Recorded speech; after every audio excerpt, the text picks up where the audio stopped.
Drug lord Pablo Escobar was killed today, 16 months after his escape from prison.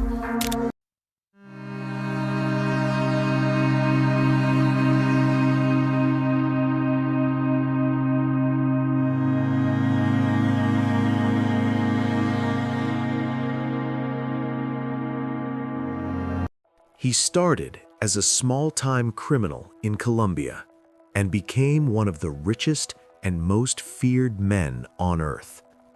Pablo Escobar didn't just build a drug empire, he built a kingdom of money, terror, and power.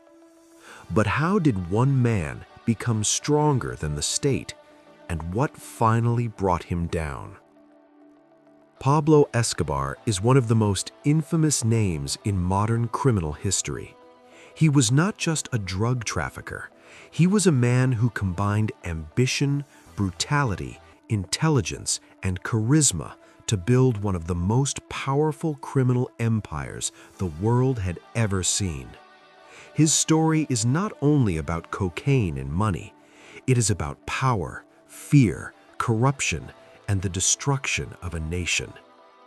Born in 1949 in Rio Negro, Colombia, and raised in Medellín, Pablo Emilio Escobar Gaviria came from modest beginnings. From an early age, he showed a hunger for success, but not through legal paths. According to many accounts, he began with petty criminal activities, such as selling contraband cigarettes and stealing cars.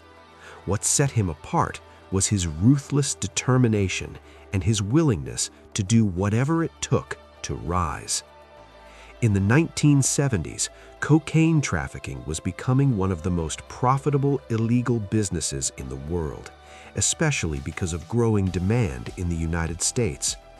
Escobar recognized this opportunity early.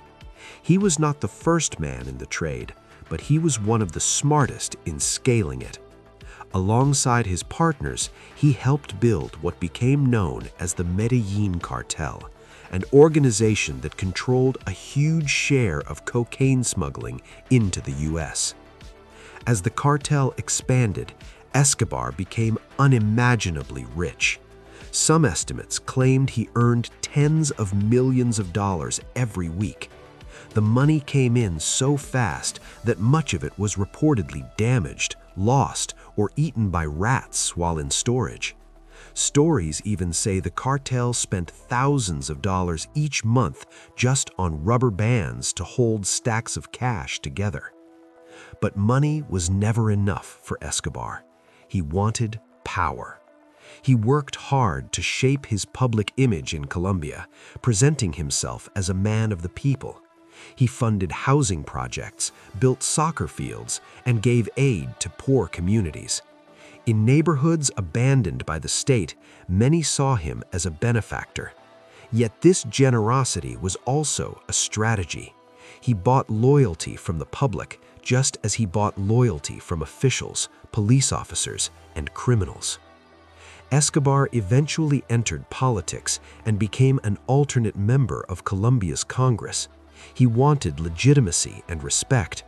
But as journalists and politicians began exposing the true source of his wealth, his dream of public acceptance started to collapse. That exposure triggered a direct and violent confrontation between Escobar and the Colombian state. His method became infamous: silver or lead. In other words, accept the bribe or face death. Through this system, Escobar corrupted large parts of the government and intimidated anyone who resisted. Judges, police officers, journalists, politicians, many were threatened and many were killed. Bombings, kidnappings, and assassinations became part of everyday life in Colombia during the peak of his power. Violence reached horrifying levels when Escobar's campaign targeted public officials, presidential candidates, and civilians. One of the most shocking incidents linked to his war against extradition was the bombing of a commercial airliner.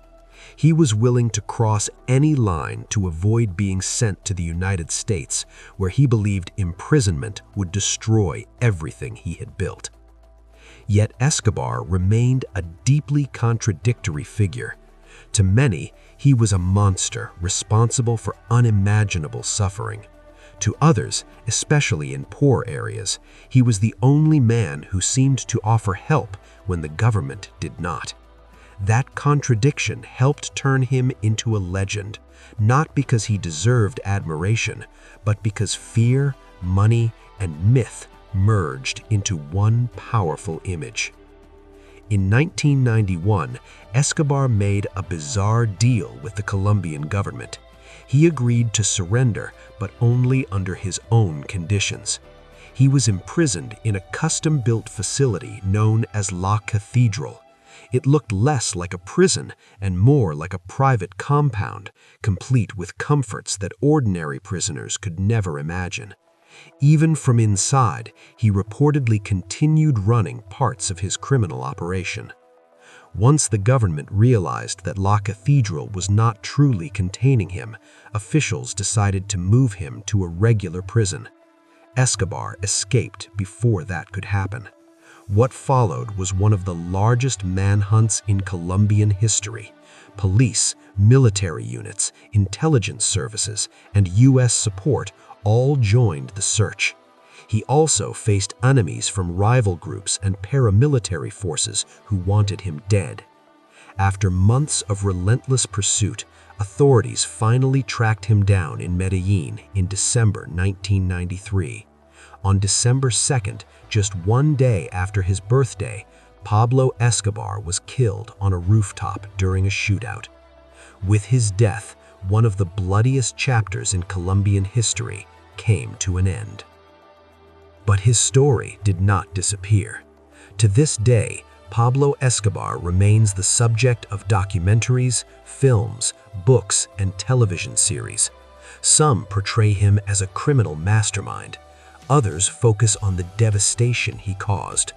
The reality is simpler and darker. His legacy was not greatness, but destruction. Thousands dead, institutions weakened, and a country traumatized. Pablo Escobar's life is not a story of success. It is a warning. It shows how unchecked ambition, limitless greed, and absolute brutality can give one man enormous power for a time, but never forever. He bought influence, fear, and loyalty, but he could not buy the ending he wanted. In the end, the man who believed he was bigger than the state fell like all empires built on blood.